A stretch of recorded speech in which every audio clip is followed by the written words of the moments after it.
যে সময় ক্লাস 9-এ পড়ে ওরে এই সময় আমি বিয়া করছি। ওই সময় ওর বাপ মা আমার হাত পা ধরছে, ওর মেধা বলো লেখাপড়া করাও। ওরে আমি মাস্টার্স কমপ্লিট করাইছি, ওরে কম্পিউটার কিনা দিছি, ল্যাপটপ কিনা দিছি, ওরে ফিনিশিং এর কাজ শিখাইছি। আমার পোলার বয়স 9 বছর, ও লাখ লাখ টাকা কামাই করে না। ও আমার টাকা পয়সা অর্থ সম্পদ কম্পিউটার জিমে যে আছে নগদ ক্যাশ 1,80,000 টাকা নিয়ে 8 মাসের 18 তারিখ ও চলে গেছে একটা ছেলের সাথে, বাইকে গেছে।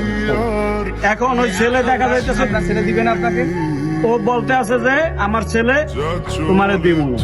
আমি কে দেবো না, ঠিক আছে তার ছেলে যাইব। ছেলের সাথে দেখাও করায় না আমার 2 মাস ধরে।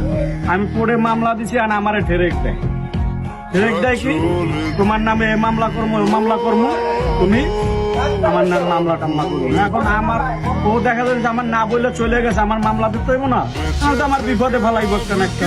আমি মামলা দিছি, ঠিক আছে আমি কোর্টেও যাবো না, তুই মামলা উঠে আমার ওটা দিয়া ঠেরেক দেয়, খালি ঠেরেক দেয় একের পরে এক। এর জন্য আমি বলছি তুই যা করতে পারো তুই কর। আমি তো মরে গেছি আমার